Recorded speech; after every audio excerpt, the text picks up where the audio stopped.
Hello, everyone, and welcome to our LifeWave Connect here in February. It's crazy to believe that we are already through January into the second month of the year here, but we are thrilled to be here with you today. I'd like to take a minute and bring on David Schmidt, our founder, CEO, and inventor of LifeWave technology. David, are you with us? Hey, Jeff, how are you? I'm doing really well. How are you today? Good. Great to see you today and be talking about heart health. As you know, Nova was all about heart to heart. And so I think it's only fitting that we follow this up and talk about how can we protect one of the most vital things we have in our physical body, which is our heart. So very much looking forward to getting into that today. Well, good. Yeah, me too. In fact, I know as we were talking the other day, we thought, an hour is quite a short time to be able to cover such a vast topic, but we'll jump in and do the best that we can. I was reading on the World Health Organization website this morning, just a couple of statistics, and, cardiovascular disease is the leading cause of death globally, of course, and, affects like 17.9 million people, a year, upwards or downwards a little, depending on the year, but it's a real issue. So David, I guess we can just jump in and kind of talk about, causes and what do we do about this? It seems to be just a pandemic almost of proportion. Well, let's let's take a step back for a minute and talk about our health authorities. Mm-hmm. In terms of statistics, I think when we look at a source like the WHO or the FDA or any Ministry of Health, we have to scrutinize some of these things. Here in the United States, as you probably know, the U.S. government is now $30 trillion in debt. Yeah. And so I think we want to ask ourselves a question. Would we trust a government that can't balance their checkbook with health advice? If they can't balance their checkbook, do we really want to take medical advice from them? Case in point, we go back several decades, and the advice from the government here in the U.S., including other governments, was fat is bad. So go on a low-fat diet, and that's going to solve everything. So if you're overweight, fat is obviously the cause. Go on a low-fat diet, and then they gave us the food pyramid. And what happened? We entered into a generation that is morbidly obese. So by going on and recommending low-fat diets, we have here in the United States, 65 to 70% of the population is either overweight or obese. And there has never been higher risks of heart disease, cancer, and diabetes. So all of these things, cancer, surprisingly, is linked to body fat. Some people will find that surprising. What's the connection there? Well, there definitely is a connection, because excess body fat, especially around the waist, is going to set off a cascade of increased inflammation, and this will weaken the immune system over time and make people more prone to diseases like cancer and autoimmune disorders. So very clearly, the advice that we were given about going on low-fat diets did not help. So we have to really scrutinize these things. Mm-hmm. Yeah, no, I mean, for sure there. And it seems like, well, where do you find the truth? And from your standpoint, what are some of the sources? I mean, we know that it's a problem. We know that it's a huge issue, not just in the United States, but globally. And so we can gather that. But in terms of your recommendations so now where do we go for these types of recommendations or this type of help? What would you suggest for that? Yeah. So first thing, this is a good point to say that I am not a medical doctor. I'm an inventor. I'm a researcher, and health and fitness has been my passion since I was a young teenager.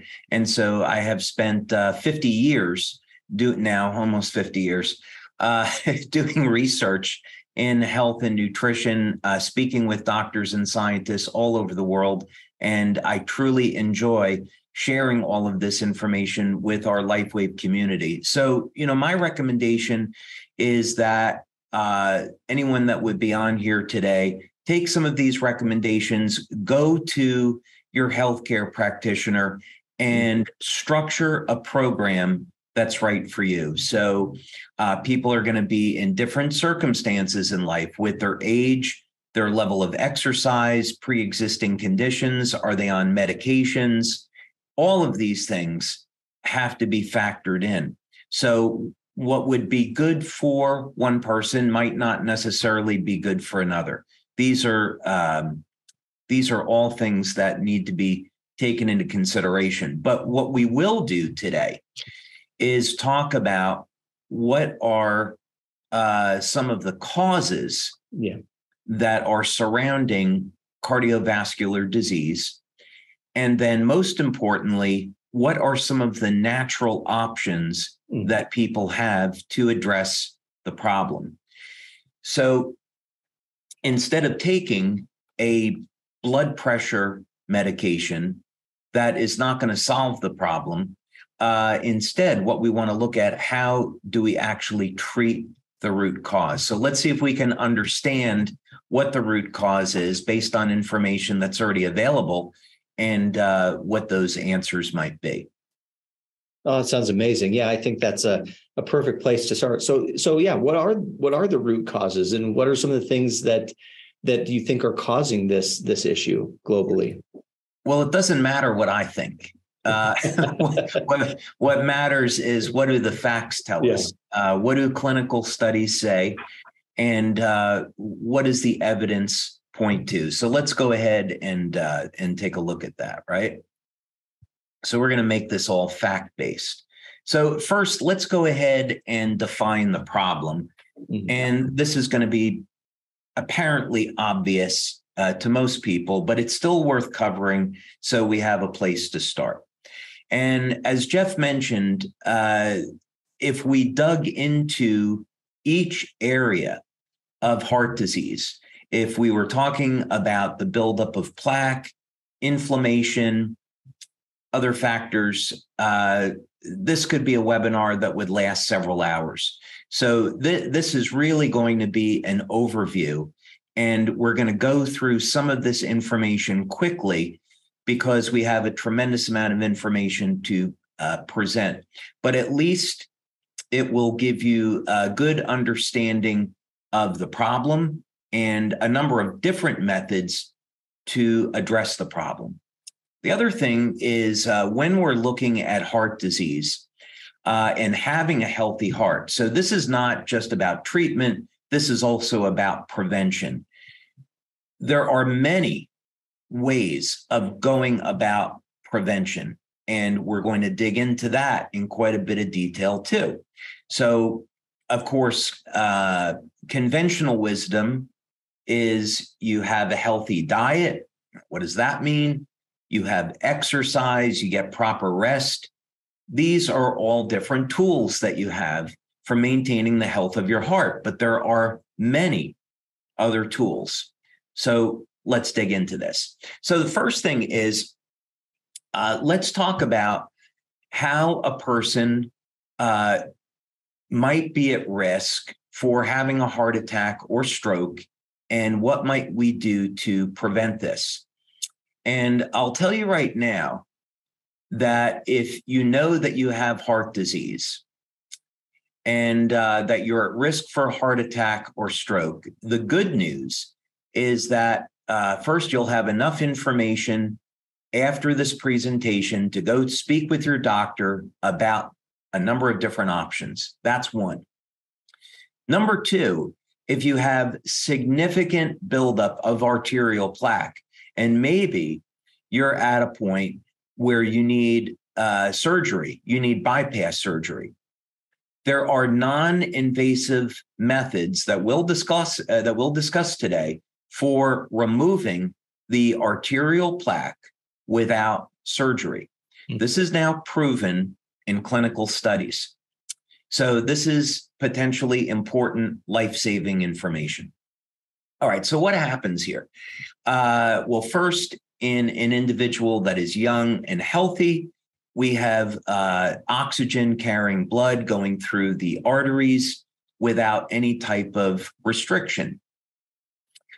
Over time, there can be, with age, we can get an accumulation of plaque that builds up in the artery, reducing blood flow, and eventually causing a blockage. Another thing that can occur over time is that the arteries become more stiff and less flexible. So these are, of course, highly undesirable circumstances.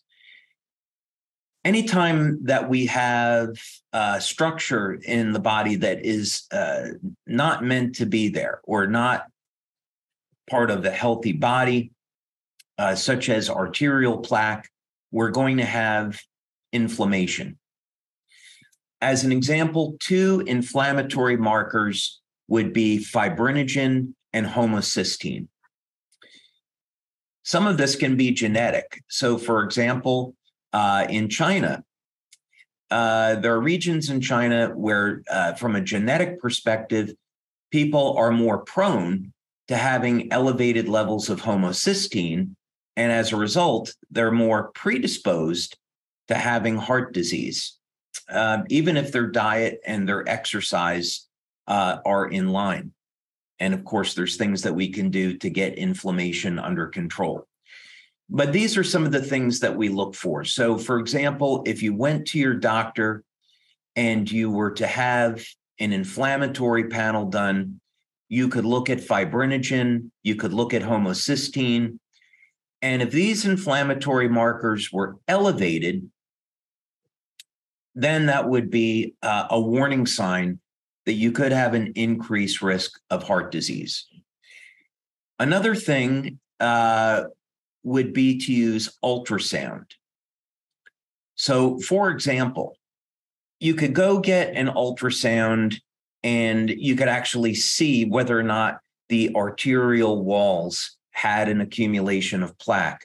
So that would be another way of determining, are you at risk for a heart attack or a stroke? So these diagnostics are very important. Another one would be for men that are experiencing erectile dysfunction or reduced sexual performance. So many times, erectile dysfunction is psychological, but about 60% of the time, it is an early indicator of cardiovascular disease. So this is something that should not be taken lightly. Now, often men think of erectile dysfunction as being related to testosterone, and low testosterone levels are only part of the problem. So you can give a man testosterone and he doesn't see any change in sexual function. And this is because there's a buildup of plaque in the arteries, there's obstruction, reduced blood flow, and this needs to be corrected in order to have normal performance. So some of the recommendations that we're going to talk about today, if a man is suffering from erectile dysfunction, these recommendations will actually help him quite a bit and also get at the root cause of what's going on in the first place, and that is taking care of the heart and cardiovascular health. Okay, so how does the plaque get there? There are a number of different causes, but the one I thought we would really focus in on today is insulin resistance. And this is going to surprise some people and not others, but when we have, especially here in the West, diets of refined carbohydrates, excess amount of sugar that's in the food, what we see is progressive glycation which is damage of tissue in the body by elevated blood sugar. And we see that the body's ability to respond to insulin decreases over time. So insulin resistance changes as a function with time. And what's so interesting about this is that insulin resistance then can be linked to not only what would be obvious as diabetes, type 2 and then type 1 diabetes, but also cardiovascular disease. So this is, for those that are interested, this is a really interesting article that gets into this in quite a bit more detail. But it will, in fact, show the link between elevated levels, elevated blood sugar levels, insulin resistance, and hypertension, which is, of course, high blood pressure. So what this means is that if we want to, if someone is suffering from high blood pressure and they have an accumulation of arterial plaque, we start to see what it is that we need to do to get a temporary improvement in blood pressure. So someone that has high blood pressure, let's say you've got 160 over 100, right? You're way into the risk zone. What can you do immediately to get your blood pressure under control, right? We are going to talk about that today. But then more importantly, what can you do to prevent this problem from coming back? And how can you improve the health of your arteries so you won't need these Band-Aids? We're going to talk about all of those things. But this is very important because what it's showing is that if we want to reduce the accumulation of arterial plaque, maintain the health of arterial walls, the endothelial lining, that we need to get our blood sugar levels under control. And we need to improve our response to insulin. And there's going to be a number of ways that we can do that. So let's talk about one other factor here, and that's going to be inflammation. So as I mentioned, there are a number of different inflammatory markers, such as fibrinogen and homocysteine, which are directly linked to heart disease. So this is a study that was done on copper peptide, and copper peptide, which we know our X39 patch elevates. Copper peptide is linked to a number of very important things in the body, but one is that copper peptide functions as an antioxidant and also an anti-inflammatory. And one of the markers that copper peptide reduces is fibrinogen. Now, interestingly, what we saw with COVID-19, and by the way, we don't make any medical claims about our product. So I am in no way stating that X39 could be used to prevent heart disease. We haven't done a study on it. We're not making that claim. It's a wellness product. But what's been done with injections of copper peptide is to reduce fibrinogen levels.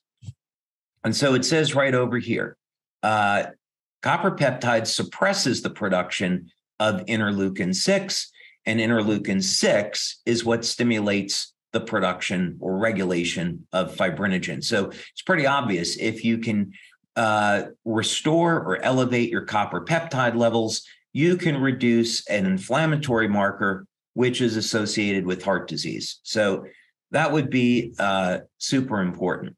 But let's go back and talk about insulin resistance now. And one of the places I want to start with this, actually, I'm going to change my mind here. One of the places I think I want to start with this is going to be with glutathione and alpha lipoic acid. And let me pull it up over here. Okay, so a number of years ago, back in 2005, we had the energy patches and LifeWave.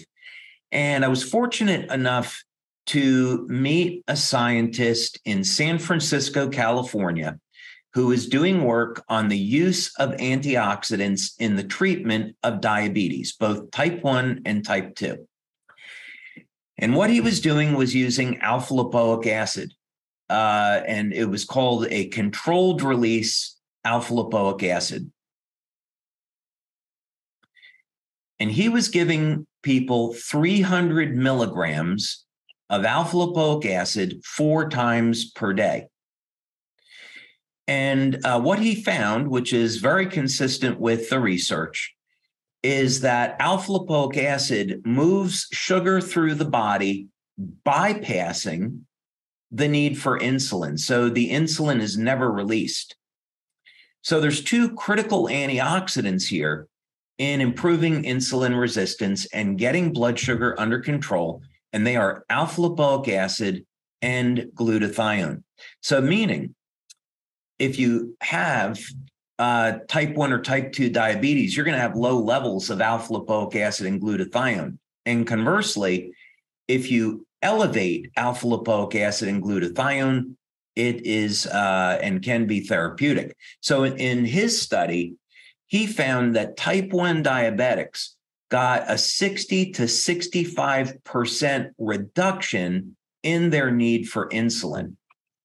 And that's life-changing when you're depending upon injections of insulin. This is life-changing information. So it says right here, this study supports the use of alpha lipoic acid as an antioxidant in the care of diabetic patients. Now we're talking about heart health, but because insulin is connected to heart disease, obviously, we see the connection now. We can use alpha lipoic acid and glutathione to get our blood sugar levels under control.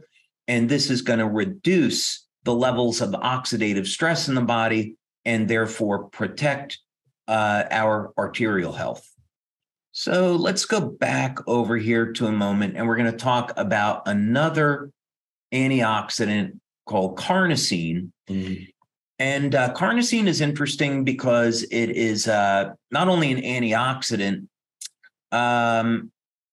but it protects the telomeres. So it has life extension effects, but it's the most powerful anti-glycation nutrient that's known. So what that means is that when we get high levels of sugar, and of course we're at risk for diabetes and heart disease, carnosine can protect the cells in the body from damage.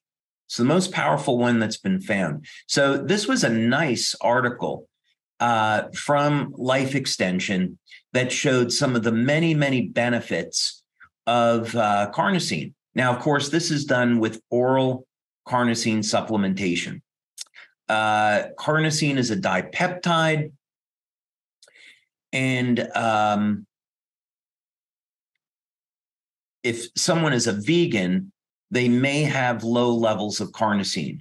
The key amino acid in making carnosine is alanine, and you want to take a form called beta-alanine, and the beta-alanine is used to make peptides.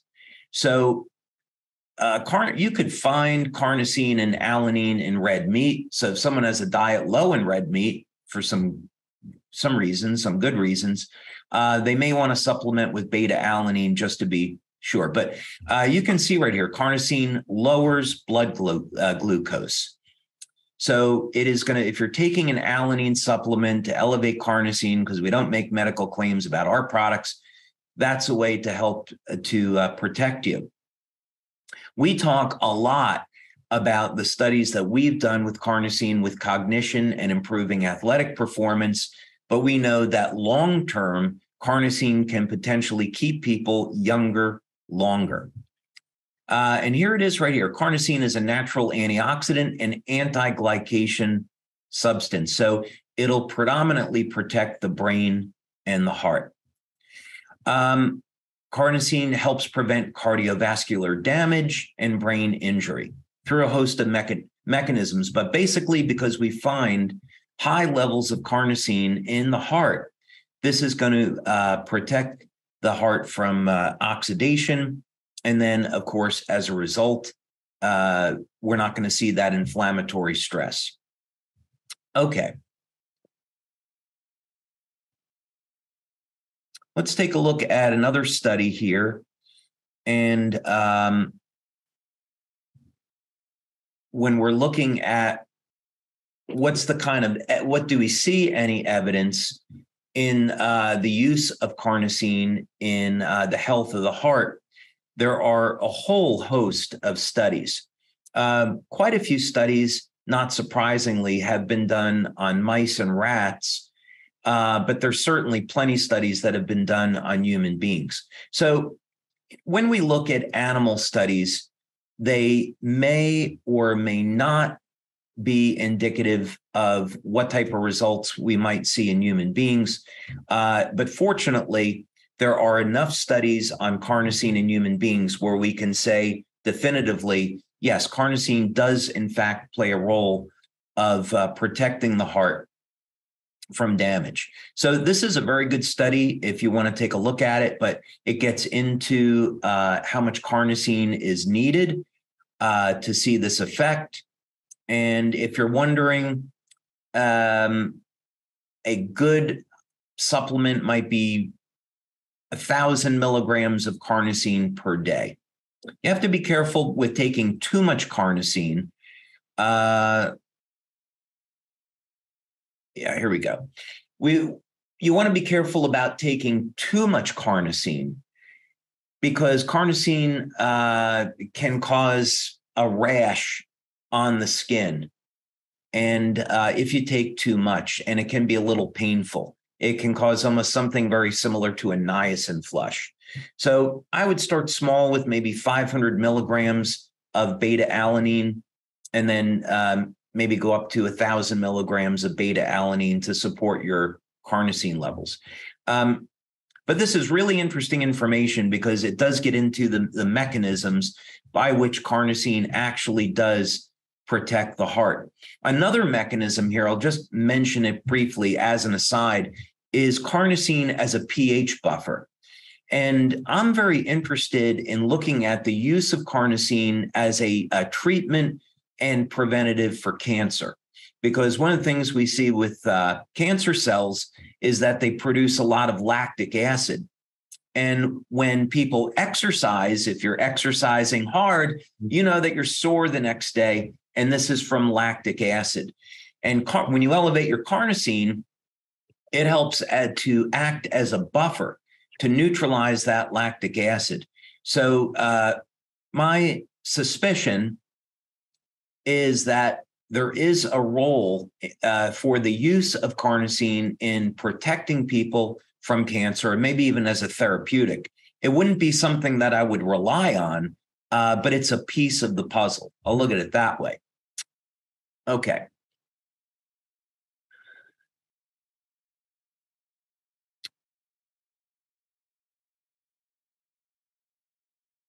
Let's talk about glutathione for a minute. And we may not normally think of glutathione as being used for maintaining the health of the heart, but because glutathione is body's master antioxidant and it's found everywhere, almost everywhere in the human body, it tells us that glutathione is critically important to our health and longevity. So in a similar fashion to lipoic acid, we see that glutathione assists in maintaining healthy blood sugar levels in the body. Interestingly enough, there was a study that I saw on erectile function in men, and men that have better erectile function have higher levels of glutathione. And also, there's a correlation between glutathione and testosterone levels. And this is because glutathione, and also there's similar data on alpha lipoic acid, these antioxidants can protect the testicles from oxidative stress and help maintain a man's testosterone levels. So, of course, we know glutathione and lipoic acid are also critically important for the health of the skin. So this is to say that if you're interested in maintaining your cardiovascular health and balancing out your insulin response, elevating your glutathione levels and your lipoic acid levels is going to have a whole host of benefits. It's going to balance out your blood sugar. You're going to feel better. You're going to have better quality skin, better functioning immune system, better cognitive function, recovery from exercise. Huge benefits here from elevating glutathione and lipoic acid. So you may initially do this to support the health of your heart, but there's going to be all these ancillary benefits. Okay, now let's get into the question of what do you do if you already have arterial plaque and you already have high blood pressure? What can you do? Well, the good news is that there are things that will work immediately. And we're going to talk about several of those things now. And by the way, we're also going to talk about what studies we've done with our LifeWave patches. I don't want to forget about that. That show we can use patches to have a beneficial effect on the heart. We are going to talk about those studies. But one natural substance that's been known maybe for thousands of years to have beneficial effects on the heart, and it's garlic. And probably more specifically, an aged garlic extract that's rich in a compound called allicin. But garlic has, unless you're allergic to it, garlic has consistently been shown to reduce blood pressure. And also studies are showing it can be used to reduce arterial plaque. You can also use garlic to elevate nitric oxide. So let's go back to the example that we used right in the very beginning. Let's say that you have high blood pressure and you have a restriction here that is impeding blood flow, and this is what's driving your blood pressure up. If you take, let's say, 1,000 milligrams, 1,200 milligrams of a garlic extract, along with 2,000 milligrams with vitamin C, you can triple your nitric oxide levels. Nitric oxide, of course, is a vasodilator and will cause an expansion of the blood vessels, reducing arterial pressure. So this is really important because it will gives you a way to start to immediately reduce your blood pressure. It may take a little while of repeated use, but you can start to see your blood pressure come down. I'm going to give you also a whole host of things that you can use. But anyway, an important thing here is that in the short term, garlic and vitamin C elevate nitric oxide, reduce blood pressure. In the long term, garlic, some studies show that it can reduce high cholesterol levels, which cause damage to your endothelial lining. But some studies also show that it can reduce arterial plaque, helping to eliminate the problem in the first place. So that's really, really good news. I'm going to show you some other things, though, here, too. Now, I have been really excited about research that we're doing here on taurine. And taurine is a amino acid, and it's a very simple amino acid. And it's found in the brain, the heart, and in men, it's found in the genitals. And what's interesting is that as important as taurine seems to be, the method by which taurine acts in the body is not completely understood. And taurine also declines with age.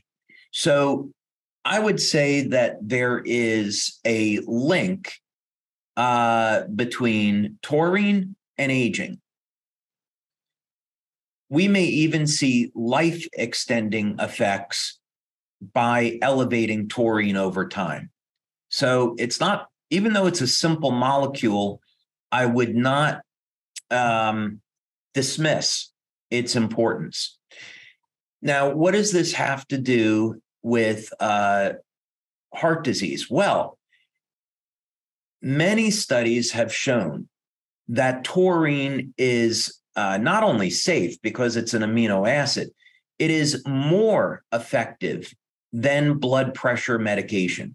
This, if you have high blood pressure, this actually would be the first thing I would recommend that you try, along with a number of other things, but I would put this very, very high on the list.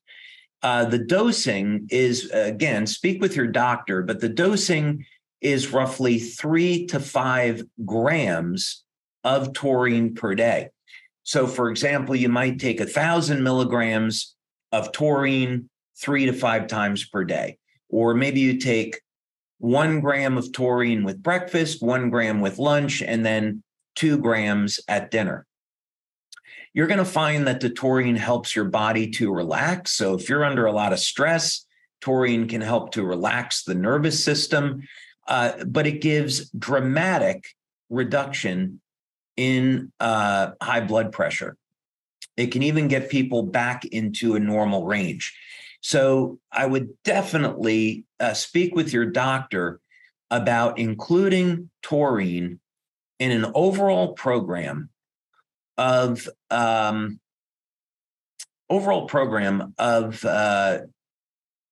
diet, exercise, and supplementation. It's very, very high on the list.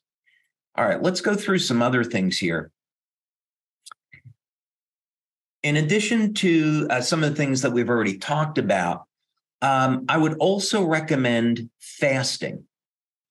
And here's the importance of fasting. And again, the recommendations would be a little bit different for men than for women. But the simple thing is fasting induces autophagy, and fasting helps your body get control over its blood sugar. So we're going to accomplish a couple things with fasting. The first thing is it's going to be completely free, and it helps to normalize and give you better control over your insulin sensitivity. It gives you improved insulin sensitivity and more stable blood sugar levels. So you're going to be able to interrupt the problem where it starts. The other thing is that when you fast, you're going to tear down damaged tissue in the body, and it's going to facilitate the removal of arterial plaque. So fasting creates an environment in your body that is conducive to cardiovascular health. And a ton of information there we don't have time to get into. Let's skip ahead to some of these other things. When we're talking about removing arterial plaque, which is going to be something you want to focus in on if you have high blood pressure, you have a number of different choices here with all very, very good clinical evidence. So, for example, vitamin D, you want to speak with your doctor about taking 5,000 IUs of vitamin D daily, because this helps with the elasticity of the arteries. It keeps them supple instead of becoming stiff. Also, this supplement Cyruta, which is a buckwheat seed extract, has been shown to remove arterial plaque. There was a study, I didn't pull it up here just in the interest of time. There's a study with pomegranate extract. So, you know, for thousands of years, pomegranate goes back to ancient Egypt, and it was known as being something good for your heart. So I think the Egyptians, if they could build the pyramids, they could probably identify a fruit that's good for the heart. And there's an important reason for this. It's been shown that pomegranate extract will, in fact, remove arterial plaque. There's a study that shows if you take pomegranate extract for 6 to 9 months, you can completely remove the arterial plaque and eliminate the need for surgery, bypass surgery. So it's one of the most powerful natural substances known for heart health. And this is because of its ability to remove arterial plaque. And it's a shame that cardiologists are not taught this because it saves people's lives. Niacin, of course, has been around a long time, and it's very well known. There's different forms of niacin. You've got to speak with your doctor about this, but it's very, very well known that niacin can improve the strength of the arteries and also lower cholesterol. Niacin will, of course, produce what's called the niacin flush, which is uncomfortable. And there's other forms of niacin, but they may or may not have the cardiovascular benefits. So speak with your doctor about that. Now, another thing that lowers blood pressure immediately is magnesium, but there's a little bit of a trick here. If you're looking at just magnesium for overall health, then a magnesium glycinate would be a good form to take. However, if you have high blood pressure, I'd recommend taking magnesium threonate. Magnesium threonate will give you an immediate effect at making you extremely relaxed. And as a result, it will lower your blood pressure. Another thing that you can do is you can take a hot bath in Epsom salts, which of course is magnesium. And you'll notice that your blood pressure will come down in a hot bath of magnesium. The magnesium can go directly into the blood. There's also magnesium gel, which you apply to your skin, and this allows the magnesium to go directly into the blood. It'll elevate magnesium very rapidly, but magnesium is a very simple, safe way to lower blood pressure. And then some of these other recommendations that we have already talked about. Just one or two other things before we wrap up on this section is it's worth investigating ginkgo biloba and black ginger. Now, on ginkgo, there's products on the market that are either fake or they don't have the real active ingredients. So you want to use a reputable company, but ginkgo is well known for improving blood flow. Black ginger as well. It's a treatment for erectile dysfunction because it improves blood flow. And black ginger also can help to reduce blood pressure. So these are all some natural things that you have options on. Again, I would definitely recommend that you get some guidance from your healthcare practitioner, find out what's good for you, but you have a whole arsenal of different things here. Okay, last thing that I want to go through quickly is in the research section of the website, you're going to see we have a tremendous amount of information on the use of the patches in supporting the health and function of the heart. Some of these studies are with heart rate variability. So this one, for example, was done at the University of Texas in El Paso by Dr. Homer Nazaran. And this is with our energy patches. And basically, heart rate variability is measuring the muscle contractions in the heart. And you get a ratio between low frequency and high frequency contractions. And essentially what we found was that the energy patches, along with others, improved heart rate variability. Here's another paper, another study that was done at UTEP on heart rate variability and the patches. This was a published study in the Journal of Neuropathy by Dr. Tom and Helen Budzinski. And this one as well, heart rate variability on energy patches, showing that it improves HRV and also reduces stress. Thought I'd show this one, which would be interesting because this was done with LifeWave, which also improves heart rate variability, but you can see helps to manage the inflammatory response. So what's the benefit of HRV? Relaxes the heart, relaxes the nervous system, gets the inflammatory response under control. And then here was one on EON, again, where we're using EON to measure stress reduction and its beneficial effects on the heart. So I know I went through that really quick, and this really would have required, a few hours to go through everything and give it its proper due. But really, the point of this was to give our community a whole list of different tools to understand what's the problem, what's the underlying cause, and what are some natural tools that we can use to maintain the health of the heart, prevent heart disease, and if people already have high blood pressure, how can we reverse that and prevent it from coming back? I think it was absolutely incredible information. That phrase "drinking from a fire hose" comes to mind because there's just much good. So no, it's amazing, and the questions are flying in. And I know we're down to just about 10 to 15 minutes here left of time. So we talked about alpha lipoic acid, carnosine, glutathione, garlic, vitamins. I mean, just a tremendous number of things that can help with all of this. The first question out of the gate would be, David, in terms of just everyday food and diet, are there any recommendations for more of a heart health focused type of diet that you'd recommend? Yeah, of course.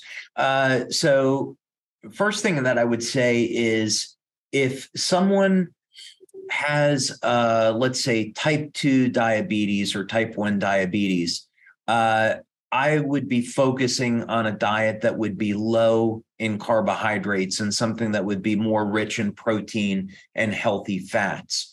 I would be including foods, and this is all to say that if someone is not allergic to a specific food, like let's say avocados, right, or olives, you want to have foods that are rich in monounsaturated fats, such as avocados and olives or olive oil, because they're going to help to manage the inflammatory response. The ketogenic diets, of course, are going to be fantastic in this because they're going to help to balance out, improve insulin sensitivity and balance blood sugar. Fasting, as I've already indicated, is critically important. But in terms of diet, I would say definitely reduction in carbohydrates, reduction in sugar. Okay, wonderful. There are a lot of questions coming in. You talked a lot about carnosine, and of course we have a patch, carnosine. And so there's a lot of questions coming in around the usage of the patch versus a supplement versus the two of them together. How do you see those working together, and what would your recommendations there be? So let's say we took glutathione as an example. So when we're talking about the use of glutathione in treating a health condition, we're referring to the information that's out there on injecting glutathione into the body and oral supplementation, because we only make wellness claims about the patch. So if someone were interested in elevating glutathione, they can use our patch, but they have to look at their diet. Do they have a source of cysteine? And are they using this therapeutically or just as a detox?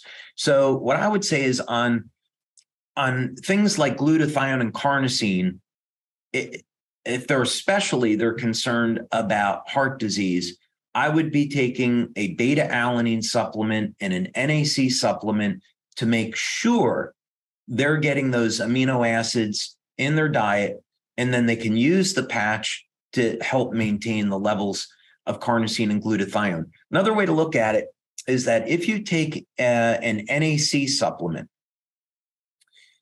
the levels of glutathione go up and down.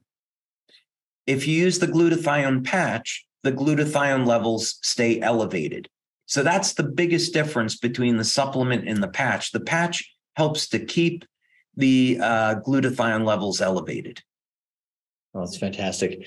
There's another one. And again, I know we've talked about medical disclaimers and things, so I want to be cautious about that. But several questions around, a pacemaker and the use of patches. Is there any issues there that you foresee, or any comments on that?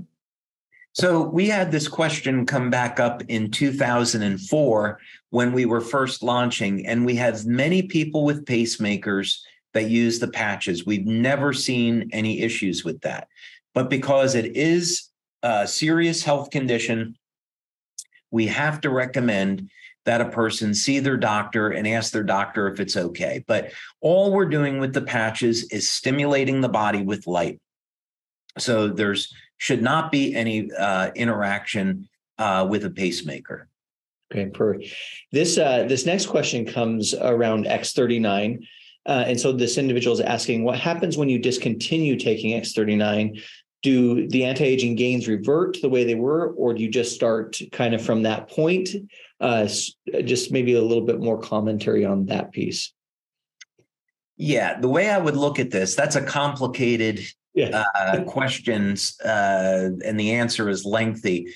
There's a lot of details there, but the simple thing is, when you stop using the patches, you stop getting the benefits, just like vitamins. So let's say that you got 10 years of age reversal and you said, well, I'm happy, I'm going to stop using it.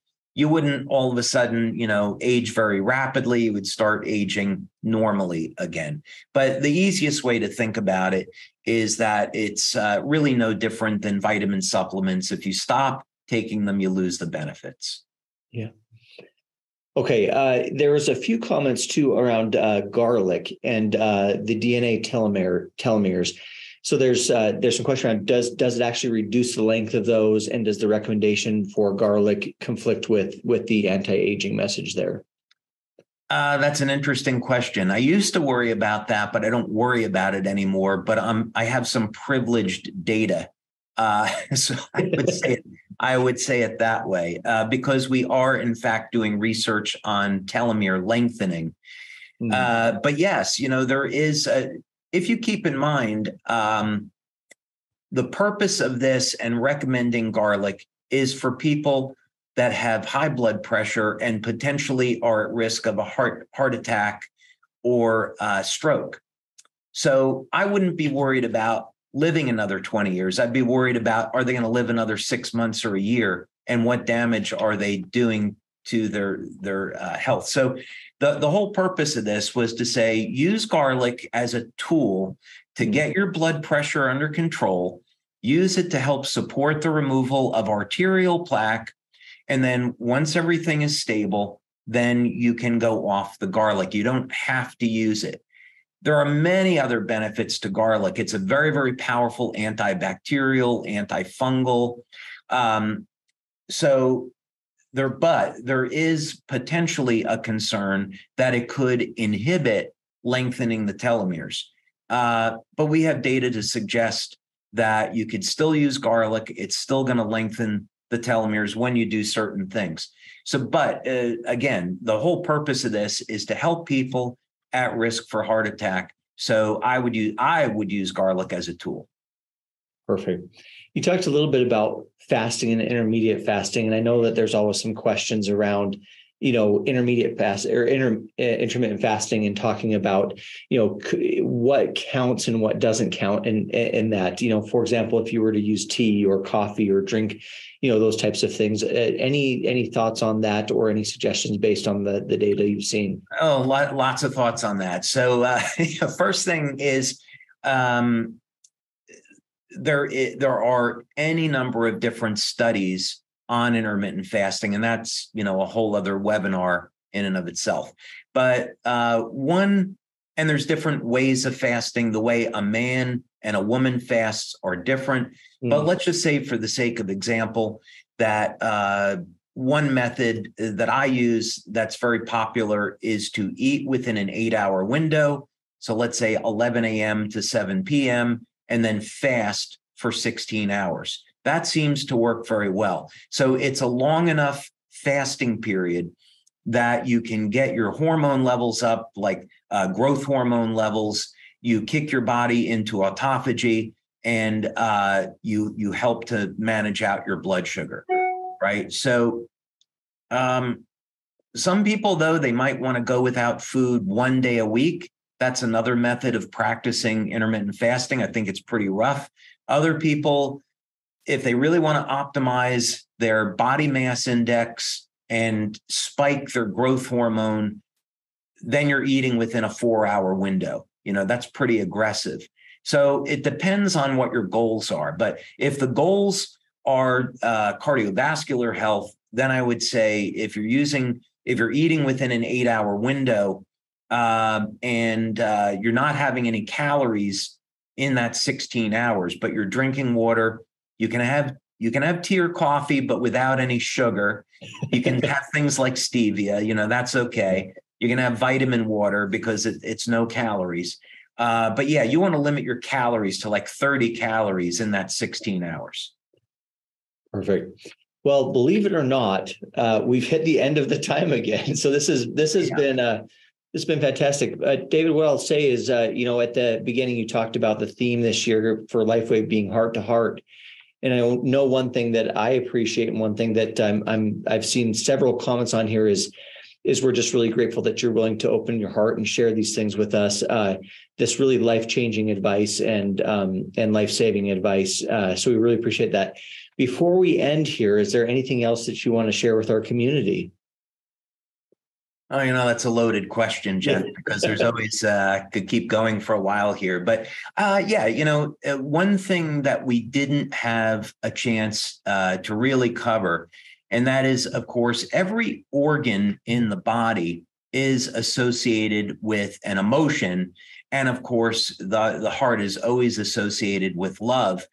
And when people are in a state of anger, you can see the negative consequences that this has on their body: elevated levels of stress, elevated levels of inflammation, and this puts people at risk for heart disease. So, I think what I'd say is that we've talked a lot today about these physical things that we can do to prevent and reverse heart disease. But really, where this is going to start is on the spiritual level and on the emotional level. If we relax, we meditate, we de-stress, we pray, we love, all of these things are going to dramatically support the health of our heart and give us a better quality of life. So probably the best thing that we can do in all of this is maintain a healthy spiritual state and a healthy emotional state. Give thanks to the ones that we love that are in our lives. Give thanks for everything that we have. Give thanks to God who created us, and we'll have a happy and prosperous life. Oh, amazing and beautiful advice. Well, as always, David, thank you so much for taking the time. Really appreciate it. For everyone in our community, thank you so much for joining us. Thank you for taking the time. We appreciate you and we love you, and we will talk to you soon. Thank you, Jeff. Right, thanks, bye. Everybody.